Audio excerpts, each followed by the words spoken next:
It's finally here, Kentucky Derby Day. Let's cap all 14 races on the Derby Day card. Hi everyone, Matthew DeSantis here with NYRA Bets, and welcome to a very special episode of Capping the Card where I go through all 14 races on the Churchill Downs Kentucky Derby Day card. 1 through 14 is going to be a lot of fun, but before we get to that, want to remind you to press that like button and subscribe to NYRA Bets YouTube today. Subscribing is entirely free of cost, just notifies you when new videos drop on the channel, whether those are race previews, full card analyses, handicapping and betting tutorials, weekly programs. We got you covered, whether it's the Triple Crown, whether it's Saratoga, whether it's the Breeders' Cup. We're your one-stop shop for everything horse racing and handicapping. So press that like and subscribe button today. Additionally, if you're watching this and you are not yet a member of NYRA Bets, we have a great promotion for you.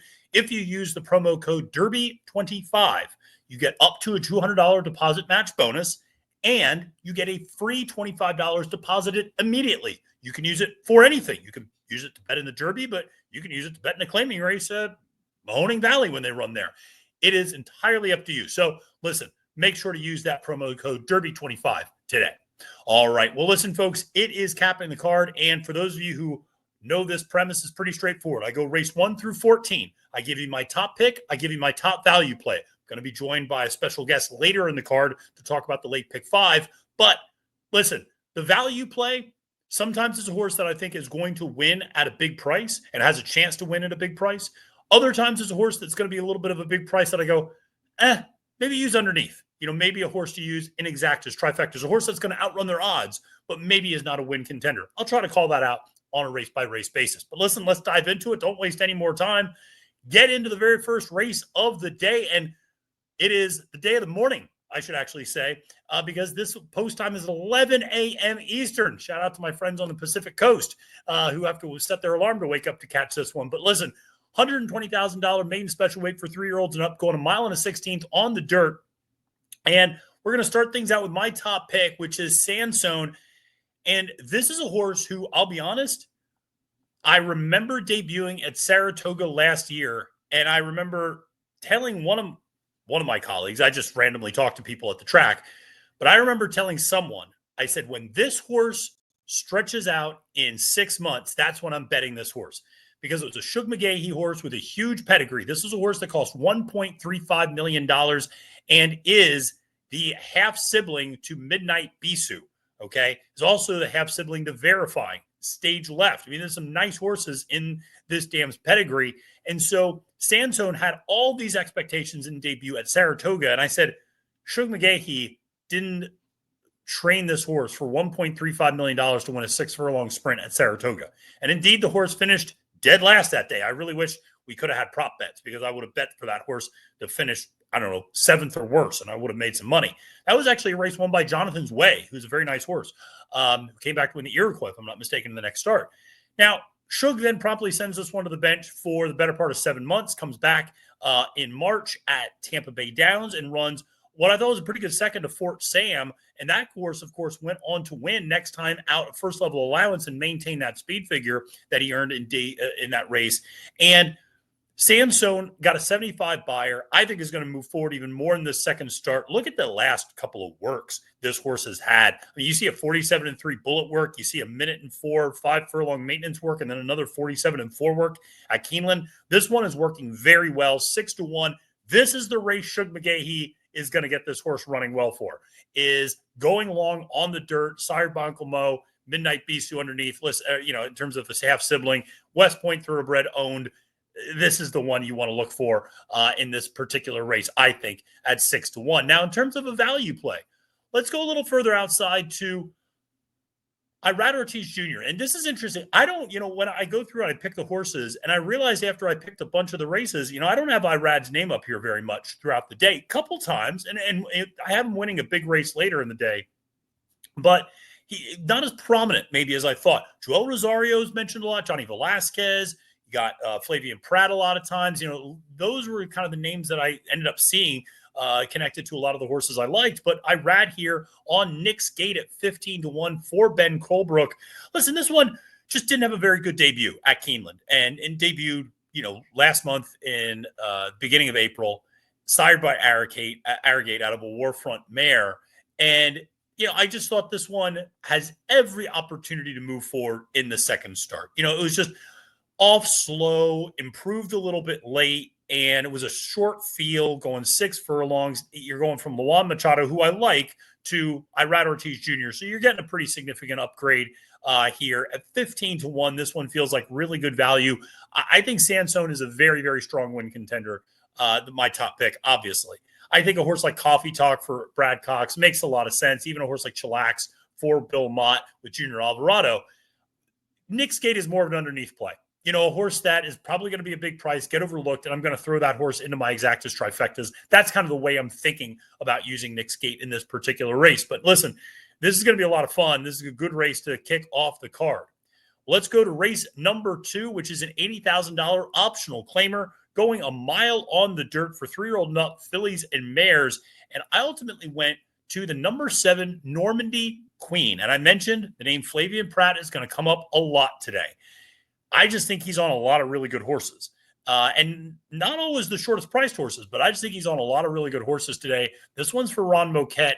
Had been a West Coast horse who broke its maiden, I thought, pretty impressively with Mike Smith aboard in the Mark Clapp barn, and then won immediately, stepped up against $40,000 optional claimers and won X Company at Del Mar going a mile and got the job done there.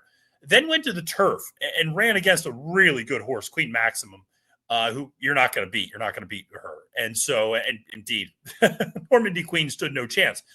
But then got transferred barns, went to Oaklawn Park, and I thought ran a really good race to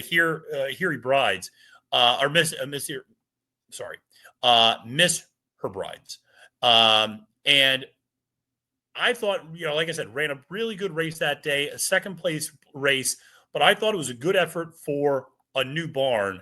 And I just think this one has an opportunity to continue to move forward. The works have continued to look nice, 48-3 on April 13th. I like the pedigree as well, Omaha Beach and Tappet. I just think this one makes a lot of sense. That's good speed.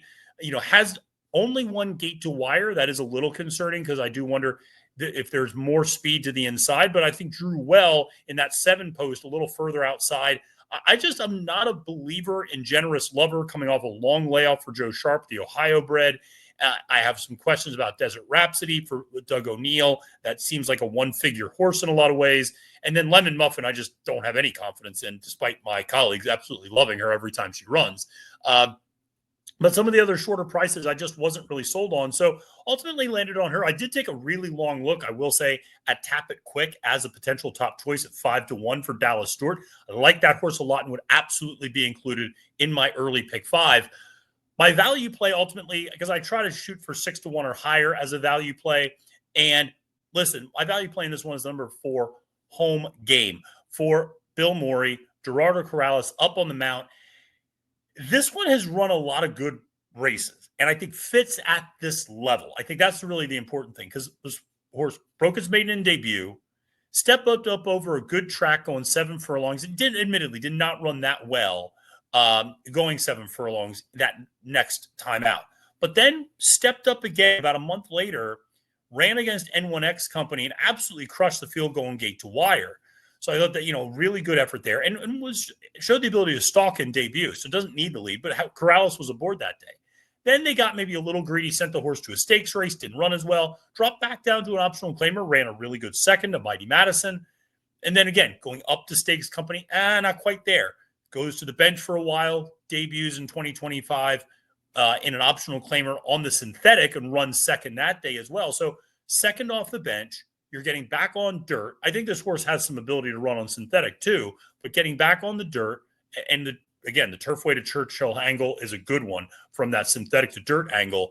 I think at 6-1, this horse makes a fair amount of sense at this level going a mile. The horse has gotten a mile before at Ellis Park, and that's that kind of 1.5 turn mile as well, if you remember, because it has kind of the same thing as the Wilson Chute for up at Saratoga. So that 1.5 turn mile, a little bit different, but was able to take him gate to wire. Actually ran pretty strong fractions that day up front, considering that configuration of that track. So I just think this one at 6-1 is a little bit interesting. But like I said, I really like Normandy Coast, and I did take a long look at Tap It Quick as well. Let's go to race number 3 on the card, which is a $125,000 optional claimer for 3-year-olds going a mile and a 16th on the dirt. And, listen, you can accuse me of being maybe a little sentimental, but I'm ultimately going to go to the number 3 Valentinian, who is, of course, the offspring of Rachel's Valentina, who is, of course, the daughter of Rachel Alexandra the Great. And so I just think Kentucky Oaks, Kentucky Derby weekend, Rachel Alexandra connection. Come on. This one makes a lot of sense. It also was a $1.5 million purchase at one point. So there's a lot of expectations here for Eclipse Thoroughbreds. This was Stone Street bred and one that won in debut. And I remember this horse winning in debut down at Tampa and then stepped up against a pretty salty optional claiming company, finished third that day, didn't get off to the best start, came from off the pace. Johnny Velasquez aboard. This horse has gotten to work in since that April 9th race, which I like to see. I just think this one, again, has every opportunity to continue to improve. I think continue to get better. And, I know we're stretching out to 2 turns, but I think that actually benefits this horse's running style. And the horse ran a mile and a 16th first 2 times out. So I shouldn't say, she's stretching out or he's stretching out, but there are other horses in this race that are stretching out. But nevertheless, going a mile and a 16th here, I think makes a lot of sense for Valentinian. I think this horse has a little bit more of an off-the-pace running style. Last time was Velasquez's first time aboard. The horse was making up a lot of ground late and didn't necessarily get great pace to run at. I mean, they went 48-4, 113-3. That's pretty slow at Keeneland, considering what that track plays like. So I just thought at 6-1, that horse made, I thought, at least a little bit of sense. I know a lot of people are probably going to look at the number 2 Bracket Buster. I understand that horse too, getting Lasix for the first time, coming off a second place finish in the Lexington to Gosker. So that horse certainly would fit there and also provide a really good price for Vicky Oliver with Manny Franco aboard. But I'm going to go with the Rachel Alexandra angle and go with Valentinian here as my top pick. Now, in terms of the value play, the number 11 Sorcerer Silver. This is another horse by Dale Romans with Irad Ortiz Jr. aboard. And this horse is a perfect 2 for 2 coming out of Florida Bred Company down at Gulfstream Park. This one is stretching out, going to a mile and a quarter, or mile and a 16th, I should say, for the first time. But you got a curling influence up top with Good Magic being the sire. So I think this one can handle it. Certainly has run those first 2 races. Like going longer would not be a problem at all. Was drawing off at 7 furlongs in debut, which is a very difficult distance to debut at, and then actually cuts back to 6 furlongs and was drawing off in that race as well. Irad stays aboard. I view that as a big positive. This is a West Point thoroughbred horse. Again, there's a lot to like here. I think those buyer speed figures, those first 2 times out, 84, 89, 8-1. I don't know if you end up getting 8-1 because there's a lot to like on this horse who's literally done nothing wrong, has drawn, I thought, a little disadvantaged because of the 2 turns, but has the outstanding speed. And the other part is, yes, a horse like Tiz Secure is getting blinkers on for Bob Baffert. That's an interesting horse to certainly consider. You have a horse like Yinzer in this race as well, drawing inside. But again, Sorcerer Silver's got a lot of speed and also tracked the early pace a little bit last time out. So could sit if necessary, but should be able to cross and clear a fair amount of horses. There is some speed in this race, but a lot of it is it's all to the inside of this one. So again, jockey Irad Ortiz Jr. can kind of play the break, see how things go, and get this one over slotted in a good position. Well, let's start the stakes races, right? Let's go to it. Race number 4. We're not even at 12:38 p.m. Eastern time when this post time is for the start of the stakes races. This was a tough race, the Knicks Go Stakes. Going a mile on the dirt, and, there's a lot of horses I just don't trust in this race. And I ultimately landed on Patriot Spirit. I feel pretty good about that. Implementation, the number 10, I took a long look at for Safi. But here's the thing. Safi's what? 2 for, I believe the number is now 2 for 84 over the last 5 years in stakes races in Kentucky. At some point, you just can't bet that, angle. And he doesn't win in Kentucky in this level. A horse like Liberal Arts, the number 9, I like that horse a lot. I love that horse when it was with Bobby Medina's barn. Coming out of, winning the Street Sense and finishing 3rd in the Southwest. I thought that horse had some ability, had a lot of issues, if you remember that Arkansas Derby last year, but has gone to Brad Cox's barn, has found new form. This one comes from a little further back, and the last two efforts just have not been that great, in my opinion. I should appreciate a one-turn mile, I think. Certainly one going 7.5 furlongs at Churchill Downs in the slop, so that's a good sign. But again, not an overwhelming horse, and one that I'm going to try to beat at 3-1. And then you have Kopion, I should say, who is my value play, and I put that in parentheses a little bit in quotes, just because this is a horse that loves finishing second at Churchill. He's 0 for 8 at Churchill, but has finished second a bunch of times, including twice in this race. So if you're looking to, include a horse in your exacta, throw Kopion in your exacta because he's guaranteed to hit at this point. But again, a horse just finishes second, maybe a little too much for my liking, especially at a relatively modest price at 5-1. Ultimately, I went with a little bit of a bigger price here. The number 12, Patriot Spirit, 8-1 for trainer Michael Campbell, coming off a fourth-place finish in the Essex Handicap behind Red Route 1, Tarantino, Speed Bias. But it's really the race 2 back that I want you to look at. That 5th season stakes, that one going a mile, granted a 2-turn mile, but still got up on the lead, has outstanding speed, and was able to almost beat the Wine Steward, who I think is a really, really good horse. This horse has been training nicely leading up to that last Essex handicap, but now comes back, has had a workout since the Essex, which is good. Junior Alvarado on the mount. If this one's able to show early speed, listen, this horse can sit behind horses, doesn't need to get to the lead, has won one-turn races before, so again, doesn't need a 2-turn setup or anything like that. And I just think this horse is sitting on a pretty nice effort, and the best effort from this horse is good enough to win this race. And at 8-1, those are odds I'm willing to take. Because if he runs a 96, he wins this race. If he runs probably a 91, 92, which he's done before, he probably wins this race. So I think Patriot Spirit at 8-1 is a good combination of value and ability. And I just think he's a little bit more tactical. He can go to the lead if it presents itself, but he can sit off the pace. He has one coming from a little further back. So that's what I'm going for with Patriot Spirit in that Knicks Go Stakes. And the other thing is he's won without Lasix before, too. So that's a big deal, I think, for some of these horses to consider as well. Let's get into the graded stakes part of the card, and we're going to go to the Distaff Turf Mile, Grade 2. And going a mile in a shocking development, the Distaff Turf Mile is a mile. For 4-year-old and up fillies and mares, another tough race. I tell you, a really tough race. And I'm playing against the morning line favorite, Special Juan, for Brendan Walsh. I don't know if this horse actually ends up being the morning line favorite. It's coming off a win in the Honey Fox Grade 3 last time out at Gulfstream Park. Walsh has been on fire lately, just between Keeneland and Churchill. He's been winning a lot of races. Louis Size has absolutely been on fire too, winning a lot of races. They team up. They win a lot of races together. Not surprising. But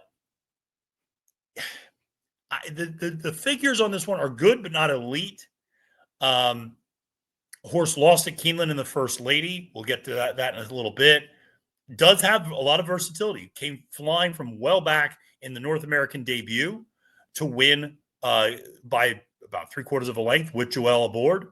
Last time out with Saez aboard, sat a much closer trip to the pace and was basically letting, there was kind of a runaway horse in the front end, but was able to kind of sit second and lead that next group and then take over the lead and win. So can sit a little closer, can sit further back, does have that versatility, but I don't like the outside post position for this one at all. And I just wonder if this one ends up kind of getting caught wide. These European horses usually like being tucked a little more inside, has gotten good post positions in the past and pretty good trips, all things considered. I just wonder if this one maybe is up against it from a post position and trip standpoint. So as a result, I went to a second choice, who I think might actually end up being your morning line or your post time favorite, which is the number 6, Sacred Wish. Quite frankly, this horse has just faced better company. This horse is, coming off a 4th place finish in a Grade 1, finished second by a neck to Be Your Best in the Pegasus Filly and Mare Turf Invitational 2-back, won the Matriarch Grade 1 3-back, finished third in the Goldakovo 4-back, finished second in the Ladies Turf at Kentucky Downs 5-back. I mean, this horse just doesn't run bad races and has just been earning consistently mid to high 90s Beyer speed figures. Trained by George Weaver, Johnny Velasquez aboard. I just think this horse can sit a tracking trip in this field and then make the kick and turn for home. I know this horse has only won once over the last few years, but the last few times out, but that was in the grade 1 matriarch. So this is a grade 1 winning horse and at a mile. And now we're putting this horse at Churchill Downs for the first time, admittedly. But I just think Weaver has this one going in the right direction. Clearly seems to be the horse to beat. And I'll gladly take 3-1 if it presents itself. Now, a horse that I think can present some value and maybe even an upset victory would be the number 5, 5 Towns. 10-1 for Graham Motion. Love Graham. With Irad Ortiz Jr. up on the mount. And again, I have Irad a couple times today, but a lot of times it's on these underneath horses. Horses that I think are good, but maybe, maybe he can take them up a level, which he does regularly. This is one coming off a win in a stakes race at Gulfstream Park last time out. And I just think this one is moving in the right direction. That was the first start, or coming off a second place finish, I should say, to moving on up last time out at Gulfstream Park. That was the first effort in 6 months, and you'd assume that there's an opportunity to move forward here. Horse finished second by a head in the Noble Damsel last year and finished third in the Canadian turf at Woodbine, going 1 1/8 miles. This horse has versatility in terms of running style, can come from a little, sit close, sit a little further off the pace. It depends on the pace scenario. But Irad's got a lot of, I think, options here with this one. I like the way Graham trains up his horses. I like Graham's second off the layoff in particular. He's went hitting at a 23% rate over the last year. This one's got a bullet 5 furlong workout leading up to this race. So I think Graham's really tightened the screws on this one. I think 5 Towns is sitting on a big effort. So 10-1, gladly would take that price on this horse. And what I think is a really tough race, even a horse like Pin Up Betty, I kind of like too, although that one's cross-centered. So we'll see if she ends up running in that race. But listen, let's head to the Pat Day Mile next. And this is usually one of my favorite races of the year. I don't love this edition of the race. It's fine. It's fine. I mean, there's good horses in here. But at one point, it was shaping up to be quite a salty race. I think if a horse like Owen Almighty had come here, Citizen Bull had come here, that would have made it a lot more fun. But you do have a lot of Derby almost type horses. Madaket Road, Built, California Burrito, Smokin' Wicked, Gate to Wire, Gaming. These are all horses who ran, Innovator. These are all horses who ran in Derby preps, weren't quite good enough for one reason or the other. Maybe they just weren't fast enough, or they just didn't like the distance. And it's interesting. In the case of Madaket Road, this is the horse that qualified for the Kentucky Derby, but the decision was made, we're going to reroute this horse to the Pat Day Mile. I'm not necessarily sold a mile is the best distance for this horse. Broke its maiden at 6 furlongs, finished third in the Robert B. Lewis going a 2-turn mile, finished second to Cole Battle in the Rebel Stakes going 1 1/16, and then finished fourth last time out in the Florida Derby to Tapan Street and Sovereignty and Neo Equos going 1 1/8. I do think this one's probably not good enough at 1 1/8, but he draws the inside rail. Irad is up. And this is maybe one of the reasons why I don't have Irad much. I think he's on some vulnerable favorites when he does have a good horse. And I think Madaket Road could be a vulnerable favorite. Of the 2 Baffert horses, I much prefer Gaming for Johnny Velasquez. That horse, I think, is at least moving in the right direction. Came in second to the Hot Springs last time out, but still second by 4 lengths. So, you don't want to get too excited about that. But this one's been training very, very well. I don't love Game Winner as a sire, but there are certain things to certainly like about Gaming. And it'll be interesting to see the one-turn nature of this race because the horse won the Del Mar Futurity over Mackenzie Street and Citizen Bull the last time this one went one turn, which was a 7 furlong race. So there are some things to like with Gaming who can sit a little bit and rate and come from off the pace.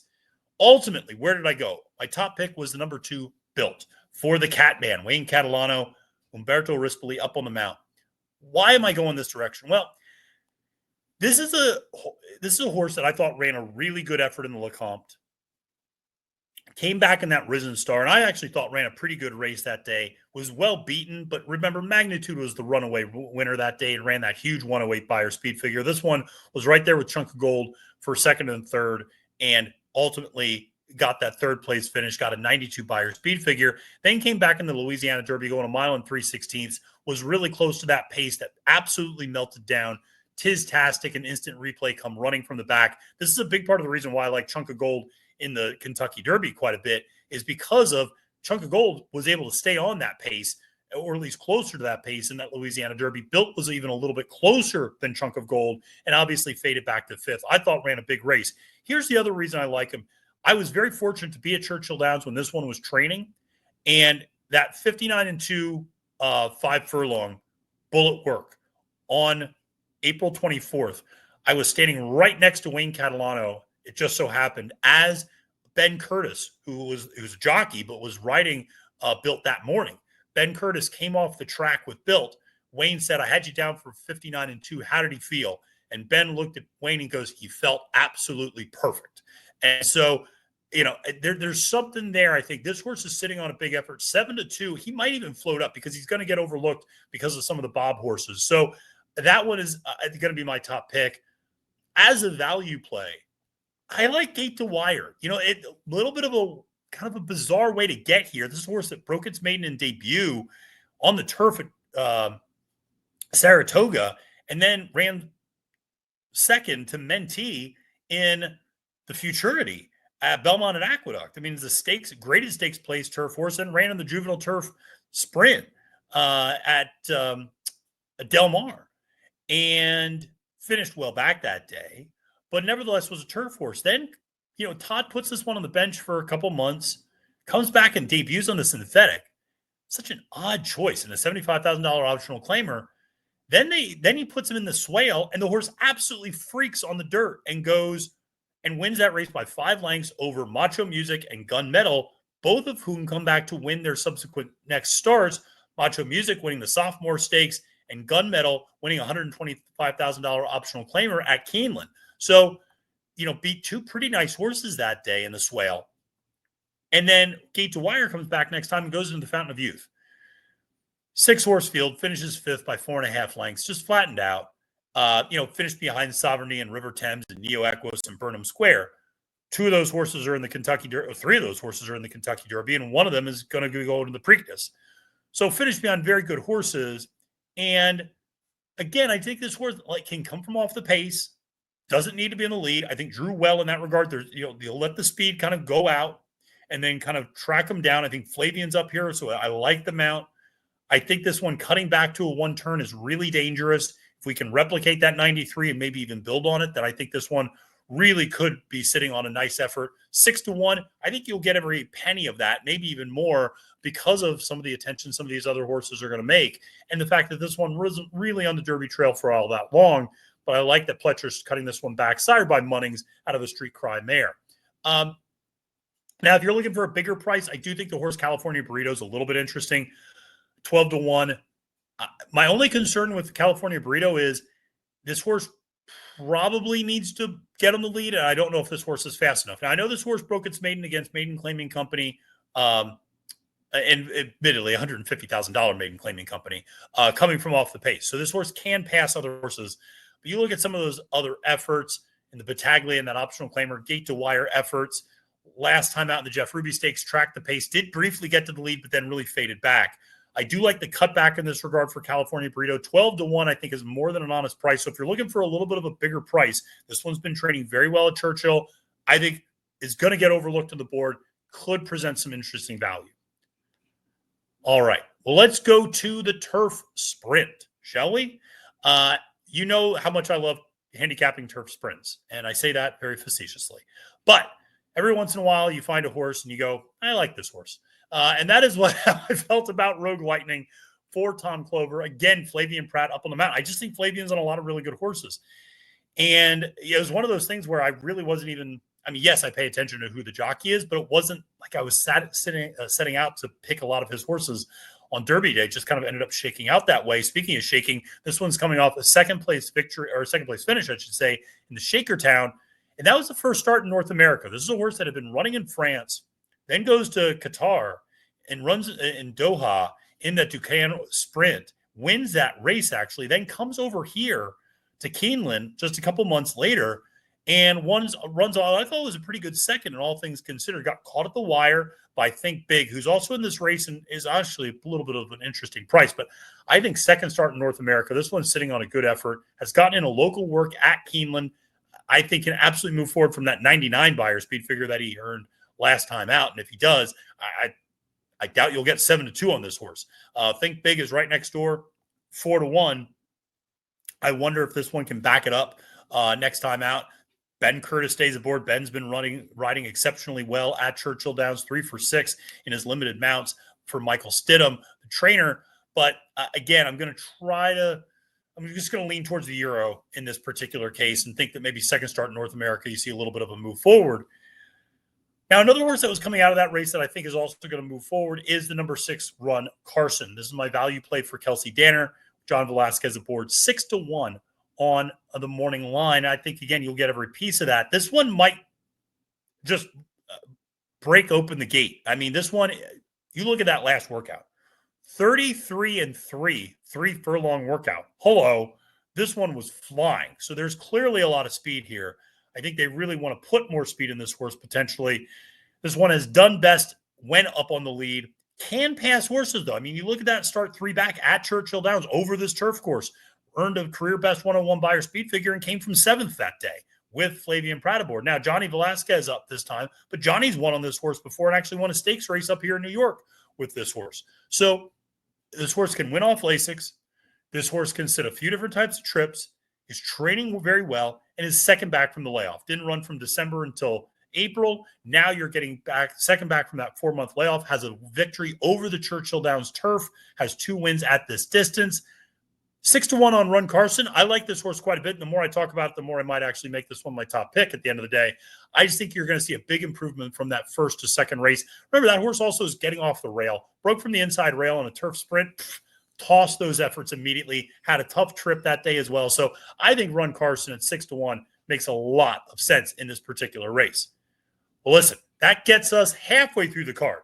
But we got to get the rest of the way through the card. And I'm going to be joined by my colleague, Kaylee Shapiro, here in just a second to talk about the late pick 5 sequence starting in the very next race, race number 8, which is the Churchill Downs Stakes and running through the Kentucky Derby. So Kaylee is going to join me for races 8, 9, 10, 11, 12, and then I'll finish you guys up with 13 and 14. Be back in a second, folks.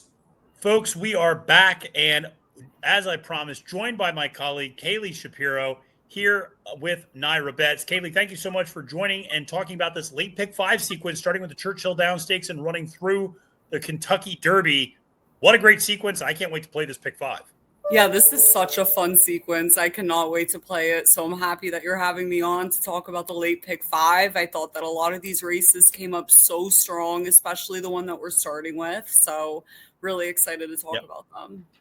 Absolutely. Well, let's not waste any time. Let's keep this capping the card rolling and go to race number 8, the Churchill Downs Stakes, grade 1, going 7 furlongs on the dirt. Your morning line favorite is Mindframe. Of course, the very memorable runner-up in the Belmont at Saratoga last year, as well as the runner-up in the Haskell, losing both times to Dornick, came back this year and made a debut, winning the Gulfstream Park Mile. It's an interesting dynamic because one of the things I saw about Mindframe is this is the first time he's going to run the same distance again. He's never run the same distance in his career. Now he's going back to 7 furlongs, the distance where he broke his maiden, but neither of us are using him. I just think I just don't know what his best distance is, quite frankly. And so he's a very good horse. He's clearly very talented to be able to run so well at all these different distances, but I'm playing against him. And you're going to go to the far outside in a horse that we've gotten to see up close and personal over the summer as well as this winter in the form of Mullikin for Rudy Brissett. Yeah, I went with Mullikin on the outside. I thought that he drew really well into this race. Obviously, Louis Saez aboard. He can play the break and see, where this horse, because this horse has a lot of tactical speed. Breaking from the outside, he could sit up front. He could sit off 1 or 2 horses and sit a nice trip. But drawing to the outside, I think that you're going to find him in a really good position. And I think he's really dangerous in here. And if you go, his only 2 triple-digit Beyer speed figures were run at this distance. So that definitely sticks out to me. And, I really like this horse, especially the way that he drew. Yeah, coming off a little bit of a layoff, but certainly has run well off the layoff before, going back to last year. Took a little bit of a really long layoff, actually, from July 23 to April 24, and then came back to win an allowance right away. This horse is, he's very legitimate in this spot. Louis Saez up, taking over for Flavien Prat. speaking of Flavien Prat, that's where I went for my top pick. And by the way, apparently one of the trends for capping the card this week is I'm just picking every Flavien Prat horse. I didn't even realize it. But way to go. Yeah, exactly. It's not a bad way to go. But I ultimately went with Nysos. Listen, I don't think he's going to be your 4-1 third choice come post time at all. I'd imagine him and Mindframe are going to be very close prices to each other. But here's the thing. If he wins this race, you're never going to see a short price, or you're never going to see anything like less than even money maybe on Nysos until he loses. And he's just that good. And he was the horse that there was a lot of hype about last year and even 2 years ago going into that fall of 2023. Absolutely blew out the field in the Bob Hope. And that was a field that included Stronghold, who ended up going on to win the Santa Anita Derby and run a pretty good Kentucky Derby as well. I mean, this is a horse that looked freakishly good, sired by Nyquist out of a Bernardini mare. Does he want to go longer? Yeah, possibly. He probably wouldn't mind going a mile. I know you had Andy Serling on to talk about this race specifically, and you can find that on the NYRA Bets YouTube channel. Andy thinks the next goal is the Met Mile probably, which, by the way, is that not ending up to be a salty race? But ultimately, like I said, Nysos, I just think there's so much talent there. Baffert wants to make a big statement. I don't think he's able to make that big statement in the Derby this year. I'm against his two horses here. I think this is where he makes the big statement that he's back at Churchill Downs. Yeah, I agree with you. I mean, obviously not where I landed on my top pick. I think that he's going to go off as the favorite. Andy and I had a big discussion about that. And we said that if there's any shot that this horse goes off near 4-1, even 7-2, I mean, he's a great bet at that point. Yeah. But just don't see that happening. But sure, I mean, he's going to be really dangerous. Definitely out of, the Mindframe and Nysos. I'm definitely including Nysos on my pick 5 ticket. I'm going to try to beat Mindframe, even though, he's a bit of a wild card. I definitely think it's necessary to have Nysos on your ticket. Seems ready to fire. I think so too. A horse that we both like as a value play is a horse that is extra añejo. I'm just a big fan of tequila. You might have your own reasons, but listen, he's 12-1 on the morning line. Steve Asmussen, Joel Rosario, that's always a good team. And this is a horse, there's a lot of speed in this race. There's a lot of horses that want to be forward, whether it's Mindframe, whether it's Nysos, whether it's Mullikin, a bunch of other horses on the inside. This is a horse that likes to come running late, and this was a horse with massive expectations at one point as well. Let's not forget, this was a $1.35 million purchase. So there were some expectations with this horse coming off a win last time out in the Commonwealth. It just feels like this one finally maybe is healthy and putting everything together for Steve Asmussen. Yeah, definitely. And I think at one point, when he was running in the Haskell, he's an into mischief. That just was not the best distance for this horse. Yeah. And definitely, I mean, last time out, first off the layoff, won the Grade 3 Commonwealth.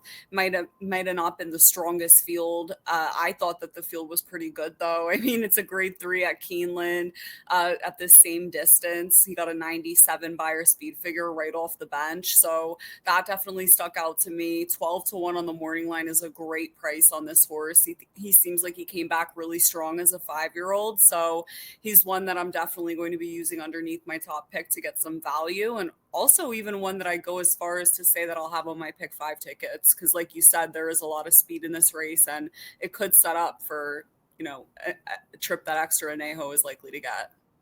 Yeah, I think so. I think he's one of those I'll play underneath and in the pick 5. And listen, he's a horse that, again, I feel like is just kind of starting to get to the best version of himself. And that last time out in the Commonwealth, beat a horse, Montalcino, who's a nice horse. That second place runner had come off a couple of triple-digit buyer speed figure efforts before that Commonwealth. So beat a nice horse there. And so, yeah, Extra Añejo is our value play in the Churchill Downs Stakes. But this is a must-see TV type of a race. I can't wait to see this one and see Mindframe and Nysos kind of square off against each other. I think Mullikin's got a big shot. Certainly Extra Añejo as well. So let's go from this to the turf and go to the American Turf Grade 1 for your 3-year-olds going 1 mile and a 16th. And this is really kind of usually the big coming out party for these 3-year-old turf horses. Who's going to be the top 3-year-old male turf horse? You and I landed on the same Chad Brown horse as our top selection, Zulu Kingdom. A little bit of a quirky horse, but one that's got loads of talent. Kaylee, talk a little bit about why you landed on Zulu Kingdom as your top selection. Certainly has loads of talent and I think fits really well in this race. First off the bench, last time out, got an 82 buyer speed figure. Obviously going to have to improve a little bit, but not too much compared to the rest of this field. Definitely really like this horse. Like you said, has a lot of talent. And obviously going this distance, has 2 wins at this distance as well, going a mile and a 16th, one over a yielding turf course, one over a firm turf course. So this horse is also pretty versatile, that if we do get some weather, that I would still land on this horse as my top pick as well. Yeah, I think that makes a lot of sense. And he's an interesting horse because last time out in the Columbia, he sat very close to the pace, but traditionally he sits more of a mid-pack trip. And so he's got that versatility. There's going to be a fair amount of speed in this race. Mibago is going to obviously go out up front. That's kind of what that horse does. And then you have a couple of other horses that are going to want to be very forward in this race as well. So I just think, Charlie's to Blame is the other one. And so Zulu Kingdom's going to sit behind that pace, get something to run at. Again, Flavian Pratt up on the mount.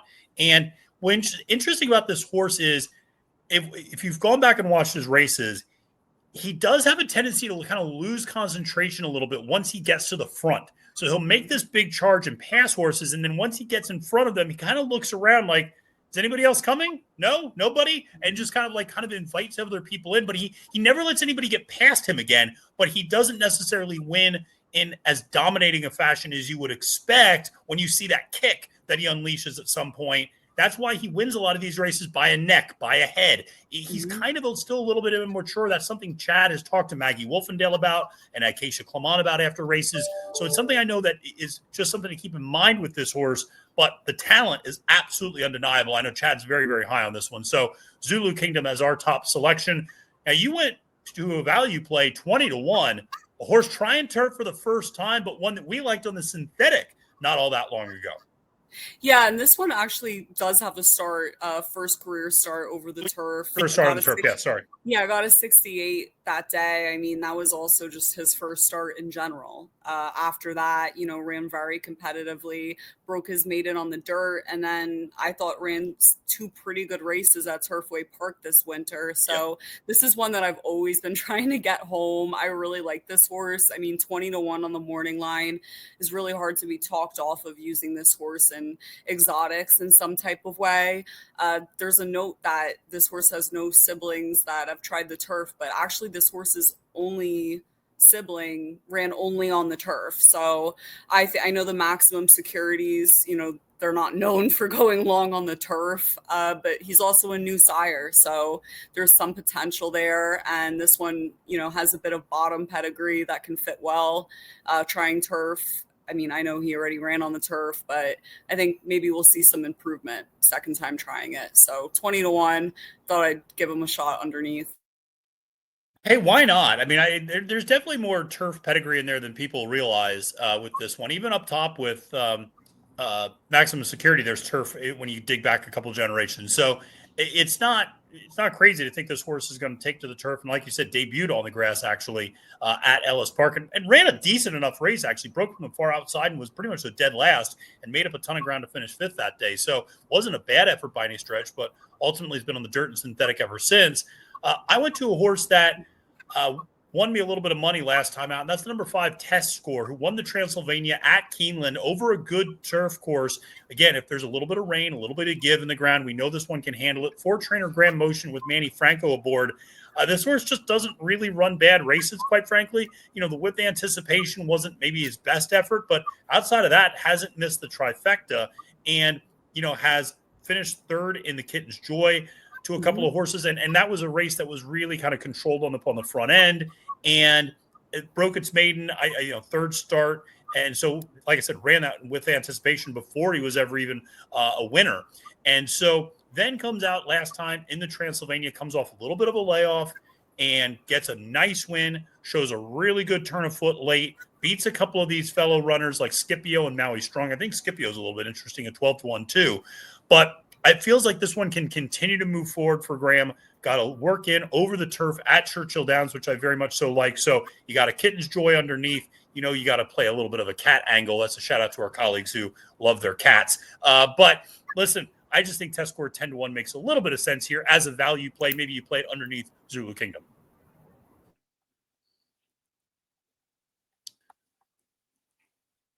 All right. Well, we are going to move to race number 9 on the card. All right. Well, we are back with race number 10, the Derby City Distaff, grade 1, going 7 furlongs on the dirt. This is an absolutely loaded field. You got a horse like Vahva in this race. You got Ways and Means in this race. Kopion, Scylla. There's a lot of good horses in this race. You ultimately went, Kaylee, with a Bill Mott horse, Scylla, on the inside. This horse has big-time pedigree, big-time ability. You and I were both on this horse for last year's Filly and Mare Sprint. She came up a little short that day, but this is making her first start off the bench on the inside rail for Beaumont and Alvarado. Yeah, and the way that she's been working definitely caught my eye. She's working really well. I definitely think that, there's a couple horses in here that are your favorites that are coming in off of layoffs. So I figured I'd take a shot with her. She drew the 1 hole. I mean, you know that she's going to have the speed to get out of the gate. And I think that she's going to be able to hold a good position throughout the race and, hopefully get there. But I thought 4-1 on the morning line, Mott can strike off a layoff like this compared to some of the other horses in here. I thought I wanted to take a shot with the number 1. Listen, she makes a lot of sense. The Juddmonte homebred, dam closed hatches, obviously is the full sibling to both Batten Down and Tacitus. So loads of pedigree here for Scylla. I was a little concerned because of the inside rail partially. The other reason I was a little concerned was I just don't know about the work pattern. Just because this one was supposed to be entered in the Madison, ended up scratching out of that race, had a couple of weeks off. Don't know, maybe it might have just been a fever or something like that. Now it's come back. But you mentioned the 47 flat bullet work at Churchill Downs on April 18th. Certainly looks like she's back and ready to go for this effort. I ultimately went to a horse that is not going to be 8-1 at all. And I feel really bad even putting that morning line up there because I don't want it to mislead anyone. This horse is probably going to be your second choice to Ways and Means, and is probably going to be somewhere in the 3-1 range. And that is Kopion. For Richard Mandela with Kazuchi Kimura aboard, listen, when Richard Mandela ships out of California, you bet with both hands. That's just what you do. He does not ship out of California often, and when he does, he's got a live runner. And that's what Kopion is, I think. This one is coming off back-to-back victories in the Grade 1 La Brea, the Grade 2 Santa Monica last time out at 7 furlongs, and absolutely crushed the competition, has great early speed, has good closing ability as well, can come from off the pace. And again, the only bad effort in this one's history is in the Santa Anita Oaks going 2 turns at a mile and a 16th. That's the only time that horse didn't run well. Every other time this horse has run big. And I just think this one coming in from California, I'm usually fading turf horses coming in from California. Dirt horses is another exception. I think this one, along with Ways and Means, I'm probably just going to go too deep on this ticket in this particular leg with Kopion and Ways and Means, but that ultimately ended up being my top pick.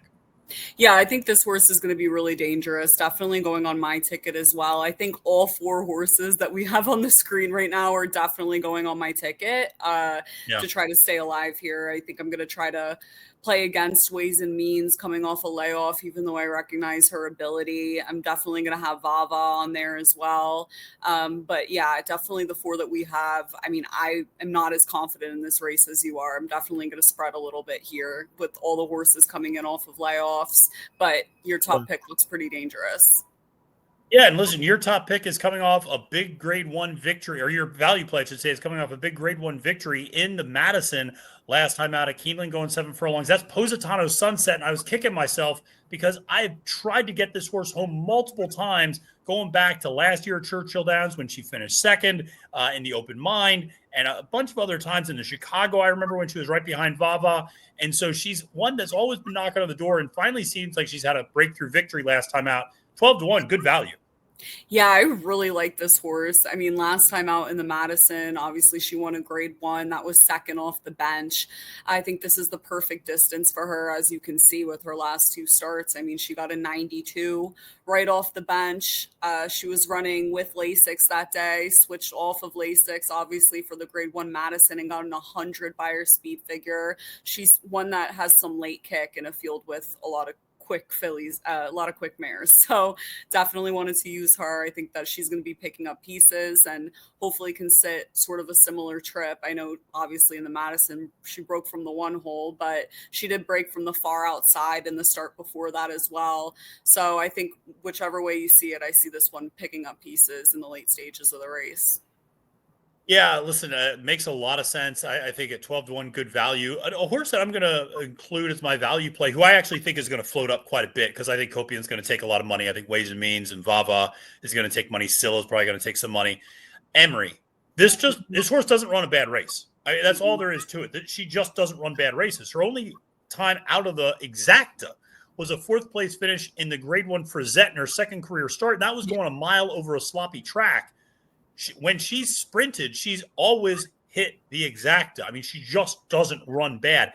I mean, her Beyer speed figures are like a metronome, 95, 93, 95, 96, 97. I mean, she runs the same numbers over and over and over again, ultra consistent. Now, is she good enough to win at this level? I think in terms of that Vahva, Ways and Means, Kopion, Scylla, this is a much deeper field than maybe what she's faced in the past. I think that's a fair critique, but man, she brings her A game every single time. Yeah, she's very consistent. She's definitely another, one of the 4 that I'm putting on my ticket. And if you look at it, I mean, those last 3 starts were all off of layoffs. Who knows? Yeah. She's 4 now, maybe off that second start off the layoff now. Maybe she even improves off that 97 that she got. Absolutely. So going to be a really fun race to look at in this Derby City Distaff. Let's head to the Turf Classic and going 1.8 miles on the turf.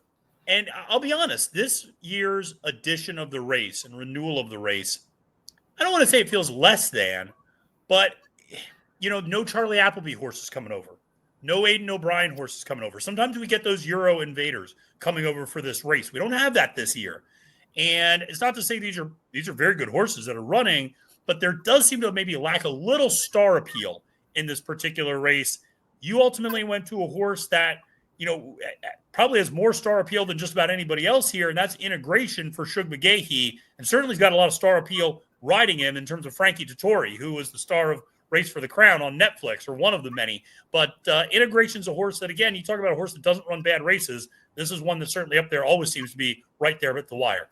Yeah, this horse really does not run a bad race. Last time out, obviously lost to Carl Spackler, I believe. Yes, and Carl Spackler ran a really big race that day.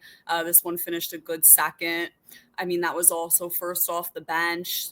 This is the right distance for Integration. I think that, he runs really good races at 1.8 miles distance. And I think actually in his 2 starts prior, coming off the bench, that 1.8 miles, the Pegasus World Cup, Turf Invitational, he was second that day, but I thought ran a really good race. So I'm hoping getting back out to that 1.8 miles distance, he has a lot of late kick and it should suit him. So I wanted to play with him. I thought 4-1 on the morning line was a pretty fair price as well. Yeah, it absolutely is a fair price. He's going to be able to save all the ground with Dettori aboard. And, I always love Shug horses on the grass. So listen, this one, very capable of running a big race. I'm going to be playing against a couple of West Coast turf horses, Gold Phoenix being one of those, a horse that's very good out there, but I just feel like I want to play against in this particular spot. A horse like Spirit of St. Louis for Chad Brown. I like that horse a lot. Obviously a New York bred, but I do wonder if that Pegasus World Cup Turf Invitational is kind of the high watermark and people end up chasing that race thinking that's going to be the norm. And I just don't think that's the case. The Running Bee I like, but I don't love. And so what do I do in these sort of instances, Kaylee? You go to the other Chad. That's what you do.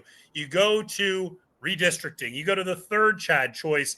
And that is the one with Irad Ortiz Jr. up on the mount, 10-1 on the morning line. And I'll say this horse has been managed like he's Chad's best horse, because this horse goes from breaking its maiden to running in a grade 1 second time out. Chad does not do that at all, because I remember going back and looking at that and finding out that he had never done that over the previous 5 years, going from a maiden special weight to a grade 1.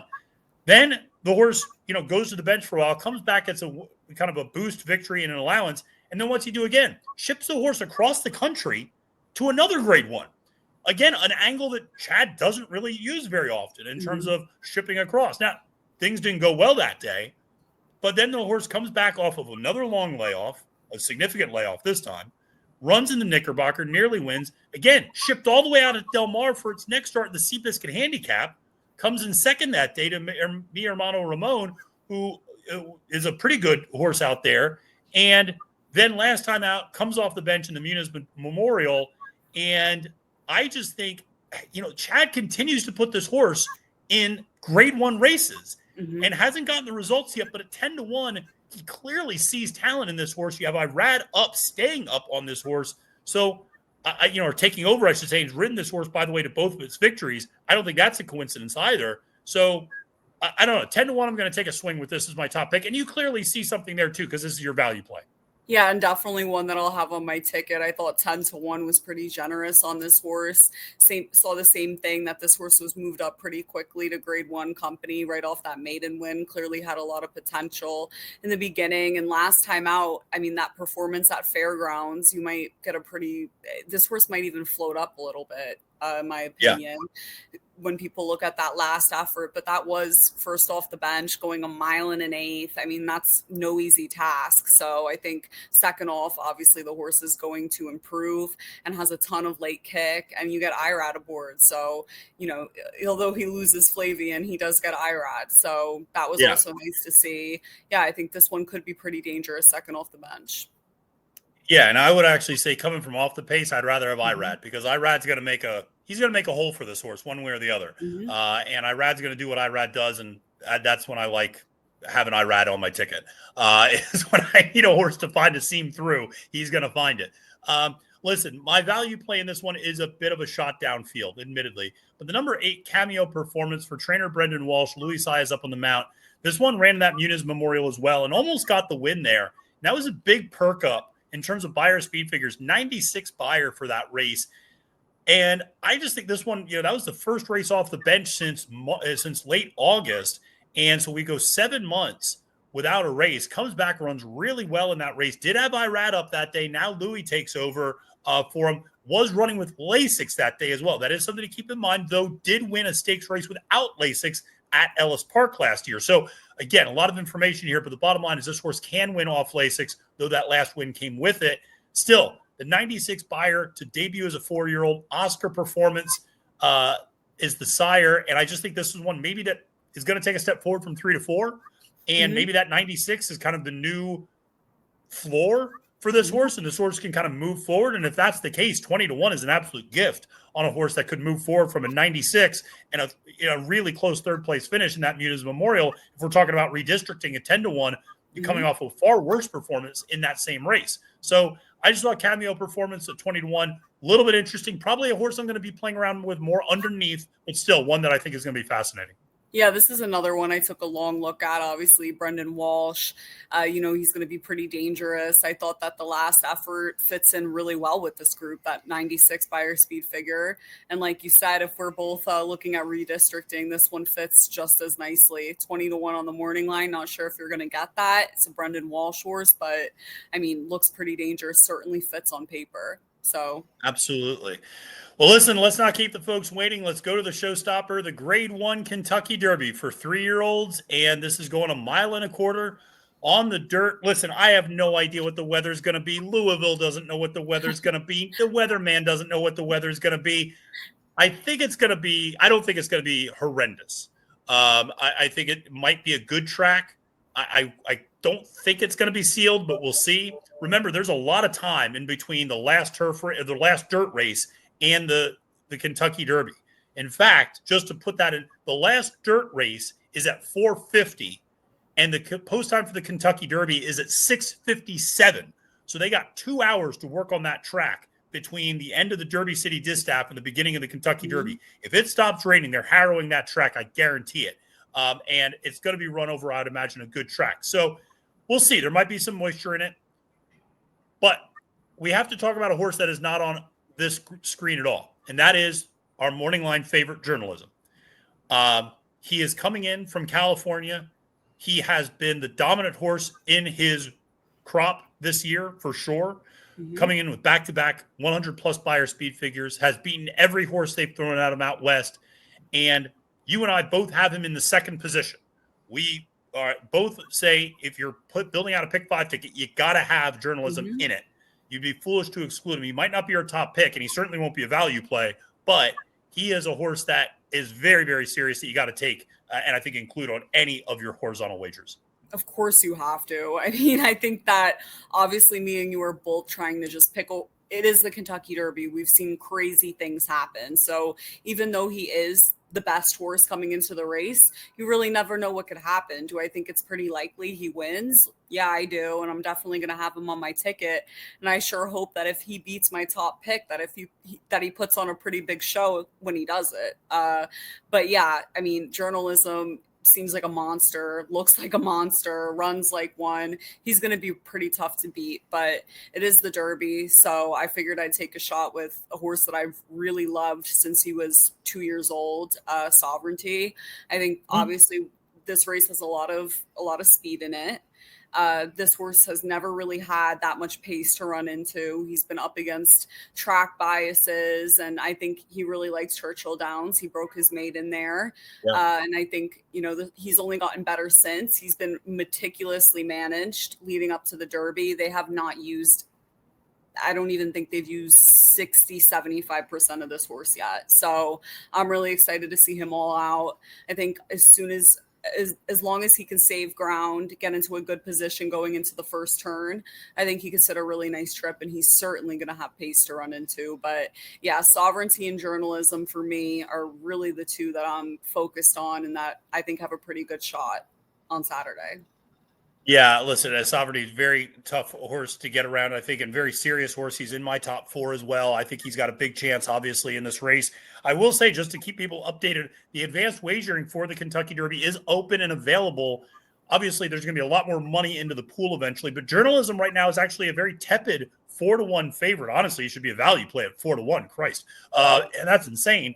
But the other crazy part is Sovereignty is 10-1 right now in advanced wagering. So as the horse is floating up, you know who's floating down? Sandman, because everybody likes Metallica and a gray horse. So Sandman's taking a lot of money. He's winning the hearts and minds of TikTok. We'll see if that actually works on Saturday come 7 o'clock. My money's on no, because he doesn't know how to run in a straight line.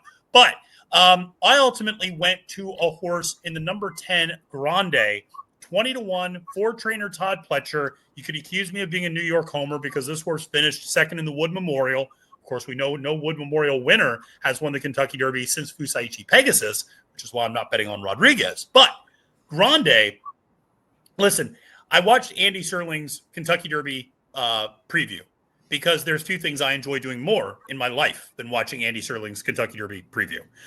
I think Andy might have listened to our live stream on the post-draw. I think he might have, because he made a point that we both reiterated on that live stream, which was this is a field filled with leaders and closers. And the horses we want to go after are those in the middle. And I think Grande is a prime example of that. Grande and Journalism are 2 horses that are going to sit that mid-pack trip. They don't necessarily need to rely on a pace meltdown. They don't need to rely on the perfect trip opening up, coming from the back. They can sit a much more tactical trip in the middle of the field. I think that's what Grande can do. I think he had a little bit of a tough trip last time out in the Wood Memorial, but he showed he can run on, pass horses, and really continue to improve. Now, he doesn't have the 2-year-old foundation that you like to see.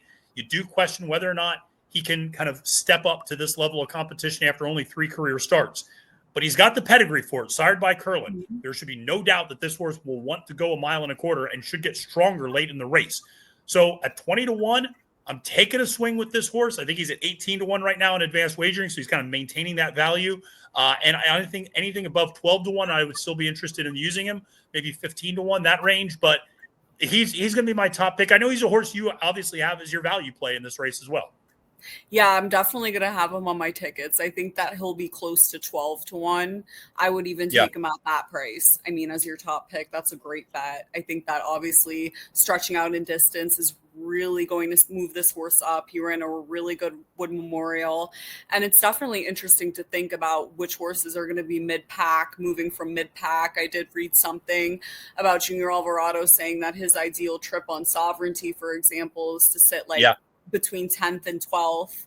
I think that's what he said. Yeah. So that was pretty interesting to me. I think a lot of people are going to go into this race with that sort of tactic. I mean, journalism certainly is going to come from mid-pack, you would imagine, as well as Grande and Sovereignty. Those are the three horses that I really want to focus on. I think that the speed up front is not going to last, and it's going to fall into one of those three's laps, I think, unless something crazy happens. I think, speaking of something crazy happening, let's talk about Chunk of Gold, 30-1. You could have bought this horse for $2,500. That's fantastic. And this horse is now in the Kentucky Derby. Just absolutely tremendous. Sired by Preservationists, who they thought so much of as a sire, they sent him to Korea. And listen, it is, Kaylee, that's what they did. They sent him to Korea. What do you want me to do about it? I didn't make the decision. So listen, it truly is. Everybody focuses on Cole Battle as being this kind of Cinderella story. And it is. To be clear, Cole Battle is. I mean, who doesn't love Lonnie Briley at this point? America's grandfather. But Chunk of Gold is just as much, if not more, of the Cinderella story, with absolutely zero sales price, zero expectations, and has managed to get into the Kentucky Derby in only 4 starts. And the reason I like him is he's going to sit a very similar trip to Grande, I think. Jokes aside, he's got he's a horse that has enough speed that he's going to sit a mid-pack trip. He's not a deep closer. He's not a horse that needs to be close up. In that Louisiana Derby, Tiz-tastic and Instant Replay benefited from a pace meltdown. They came from last and second to last. Chunk of Gold sat in a mid-pack position and was the only horse that sitting in that position that was around late. And I think just showed a lot of ability, and I think is going to get a perfect trip. He's a horse. Do I have him to win? No. As my dad would say, son, put $2 to show on him. That's kind of the way I would approach Chunk of Gold. He's a horse I'm going to be using underneath in my trifectas, my superfectas, but he's going to be a big price, and I know I'm going to be rooting for him. Certainly, Jareth Loveberry rode 2 fills a couple years ago, so certainly has that Derby experience. This is one that, we'll see. Has started his career on the synthetic, ran the last few times out on the dirt, does not have a win over the dirt. Only win was its maiden and debut, so we'll see. But that's the big price. That's the crazy idea that I've kind of dreamed up in this Kentucky Derby. Well, it is making me a little bit nervous that you, who obviously I believe is very smart and whose opinion I respect, as well as Andy and a lot of other people, are pretty high on this horse. I'm not seeing it. So hopefully I learn something on Saturday if he runs well. You know what I mean? That I missed something here. But definitely, I mean, you have to take a shot with a horse at those types of odds that you like. I know you've liked him all year. To me, I don't see it that much. I don't think that he did much running in either of those preps whatsoever. I don't love the way he looks out on the track compared to the other horses and the way that he moves, in my opinion. But I mean, like you said, crazy things happen all the time, and what a great story. Him and Cole Battle. I think that if I'm taking a shot with that $2 show bet type of thing, which I usually do, I mean, if Cole Battle floats up, anywhere near, I mean, he is 30-1, but I think Chunk of Gold might take more money than him. So yeah, definitely. I think you need to put a little show bet on either one of those great stories. But yeah, I'll be surprised to see if he hits the board. But I mean, a lot of people I respect like this horse, so I have to respect Listen, it's one of those things where sometimes it can be a little bit of a vacuum where you talk yourself into a horse and you go, sometimes you're right with it. A couple of years ago, I talked myself into Simplification being a horse that was good enough to run up into the super. I remember Sarah El Badwe was in the paddock sending me pictures of Simplification, texting me, "I think you're insane." And then the horse ran 4th. And if it wasn't for Rich Strike, I would have had that freaking trifecta. But anyway, the bottom line is, crazy things happen. But at the same time, there are also horses that you talk yourself into, and then you come to the day of and you go, well, okay, that horse really was a cut below everybody else. And, maybe I tried to outsmart myself a little too much with selecting this horse. So that happens every year in every big race, I think, a lot of times. So we'll see come Saturday. He's a horse I just find myself rooting for, certainly in the same way that you find yourself rooting for Cole Battle. And I think, can sit the right trip. Ultimately, when they hit the quarter pole, we'll see if he's good enough to keep doing any running or not. But he'll be in the position to at least capitalize on it, whether you can actually do so. Listen, Kaylee. Oh, yeah, go ahead. Good question. I mean, just because I'm interested, I'm trying to like him a little bit. I'm wondering, I'm not going to use him, but I'm trying to see it. I do wonder, the type of trip that he's going to sit, breaking from the 19 hole. What do you see? I think he's got enough speed that he doesn't need to, I think he's faster than Sovereignty. Yeah. And I think he's an Owen Almighty is going to quarter horse it out of there, despite what they Mm-hmm. say about rating. I mean, that horse is going to go just because Mm-hmm. he's naturally fast and quick. And so he's going to clear over. But I Mm-hmm. think Chunk of Gold is going to kind of follow. If I was Jareth, what I would do is I would actually follow Owen Almighty in a lot of ways, which it actually helps that Owen Almighty's right to his outside. So Owen Almighty's going to go. I would actually just follow Owen Almighty. That's And then you're going to naturally kind of work your way over and find yourself into that mid-pack position. Now, the concern is you could be caught pretty wide going to that first turn. But remember, you got the whole home stretch to figure out, find a crevice and work your way over. And I just think that's the trip, ultimately, I think, is follow Owen Almighty, especially knowing that Owen Almighty's connections have said they're going to rate. So if you know they're going to rate and not try to get all the way to the front, then you're going to find yourself naturally in probably 6th or 7th place if you just follow him, because he'll be sitting 3rd or 4th. So I think that's the trip. But again, a lot changes the second they pop open those gates. Yeah, but that's a really good point. I didn't think about it like that. That Owen Almighty's to his outside and planning on rating. So yeah, maybe he makes a path for this horse right to his inside. And I'm trying to work out a trip for Sovereignty from the 18 hole. So in some ways, then Sovereignty just follows him, right? So if they just all go out, then they kind of stack up a little bit and maybe follow each other depending on how much speed Sovereignty shows. But the thing is, even Sandman, even or Final Gambit, even the deepest closer is going to want to get their horse out quickly from the starting gate, because it's just the nature of the Derby. You don't want to be left at the starting gate. You don't want to have what happened to Just a Touch last year, where you get banged together and your race is over before it starts. So whether you're on a closer, a mid-pack, a sprinter, a leader, you're going to want to get out of that gate cleanly. And then you'll see, then your horse's natural speed will take you to a certain extent. There's some intentionality depending on where you break, but everybody's going to want to get out cleanly and pretty well. And then that's when you start to see this field just kind of, obviously draw out a little bit going into that first turn. But should be a lot of fun. But I still got 2 more races I have to cover. So I'm going to bid you adieu. And, we're going to obviously have the 24-hour live stream starting Oaks Day on Friday at noon, going to Derby Day Sunday. Then we're going to switch over to ABR live stream presented by NYRA Bets for the rest of the day up to the Derby. But listen, we got a ton of content. And Kaylee, because I'm going to see you a lot over the next 24 hours, I'm going to bid you adieu now, and I'm going to wrap up Capping the Card here with the last 2 races. Thanks for having me.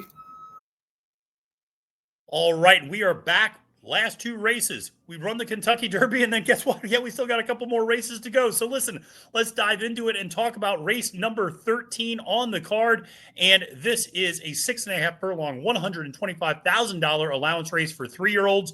And where did I go in this race? Ultimately, I went to number 8, Touchy.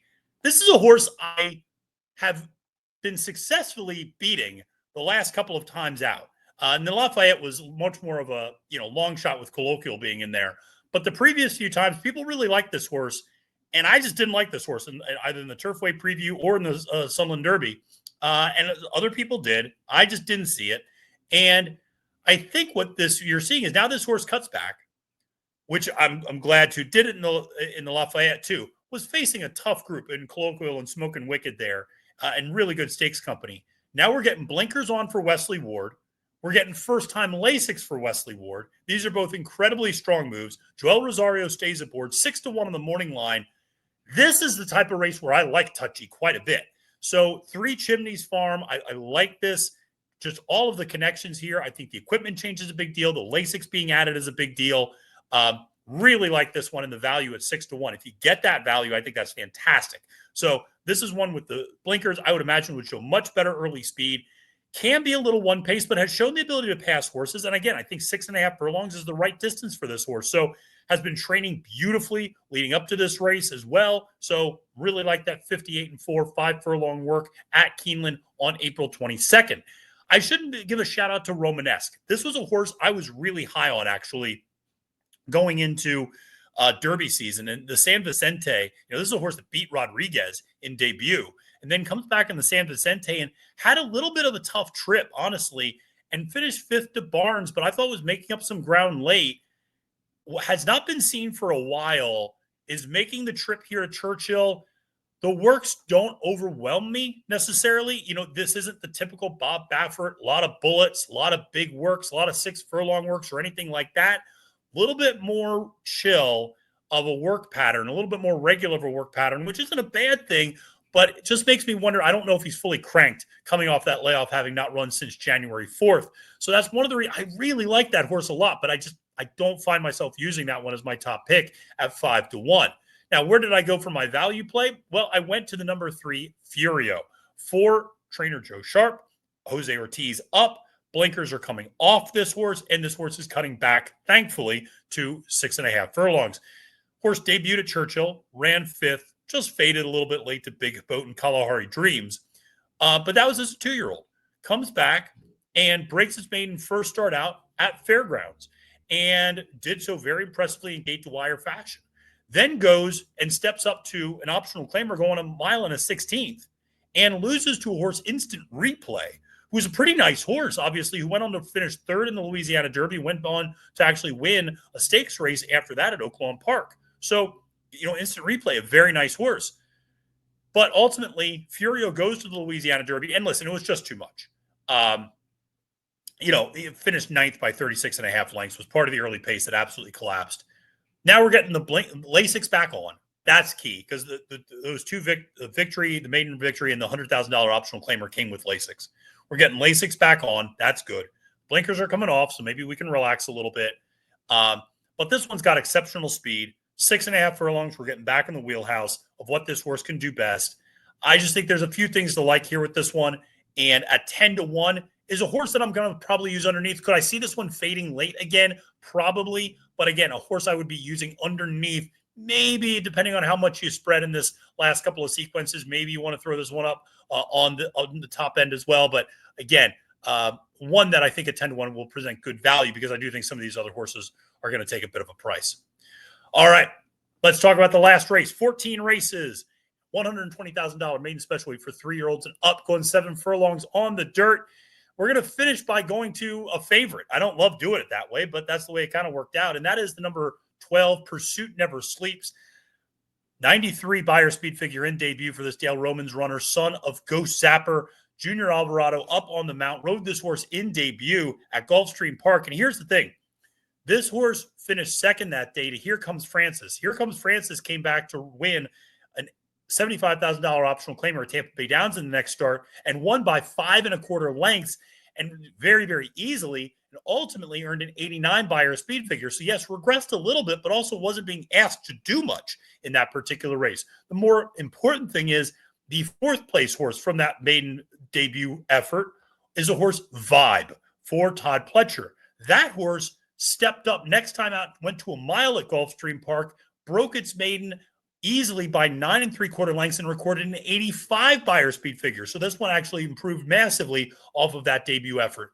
I think Pursuit Never Sleeps is sitting on a huge effort. The horse has good early speed, and I think was just beaten by what ended up being just a much better horse. I don't see anybody else that good in this race. So Pursuit Never Sleeps for me is how I'll end up the card in terms of my top pick. Now, in terms of a value play, I'm going to play around with the Bill Mott horse, but obviously doesn't have junior aboard.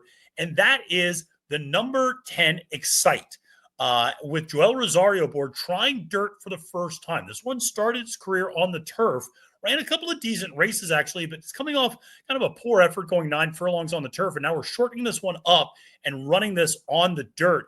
And, I don't know why they ran this horse on the turf to start with, because the Dam Elate was a multiple greatest stakes winner on the dirt. So there's plenty of dirt pedigree with this one, both underneath as well as obviously up top. So I just think Excite out of a Spatestown, sired by Spatestown, who's more of a sprinter. I just think shortening this one up, putting this on the dirt, and see how it goes. I mean, I very much so think this is the right move for Mott to do this with this one. And Claiborne Farm bred and owned horse. So I think this one could see a serious perk up on the dirt for the first time. 12-1 in the morning line. Joel Rosario. This one showed good speed on the turf. Now, speed on turf doesn't necessarily translate to speed on dirt, but nevertheless, I think this one's got ability. Also note, this one's gone 2 turns in every single start, and in 2 of those 3 races, broke from the far outside 12 post and really had to work out tough trips. So this one, I think, it breaks to the outside again, but it's a one-turn race now. So I think this one makes a lot of sense as a potential underneath play or a potential value play if you're going to try to beat the favorite. All right, friends, that did it. Hour and 21 minutes. Sorry for any technical difficulties. We paused. We got Kaylee on. We paused again. So hopefully everything was good and relatively seamless. But thank you so much for tuning into this episode of Captain the Card. I hope you have a fantastic Kentucky Derby day wherever you might be spending it. Remember, if you've yet to sign up for NYRA Bets, make sure to use promo code Derby25 to get up to a $200 deposit match bonus and a free $25 deposited into your account immediately. All right. Like I said, have a good Derby day. Make sure to tune into the NYRA Bets 24-hour live stream. We're raising money for Thoroughbred Aftercare Alliance, so make sure to donate if you have the ability to do so. We're going to be having a lot of fun. We're going to be having guests from across the industry. Listen, like I said, have a happy and safe and most importantly, profitable Kentucky Derby Day. Until next time, friends, my name is Matthew DeSantis, reminding you that it is now post time.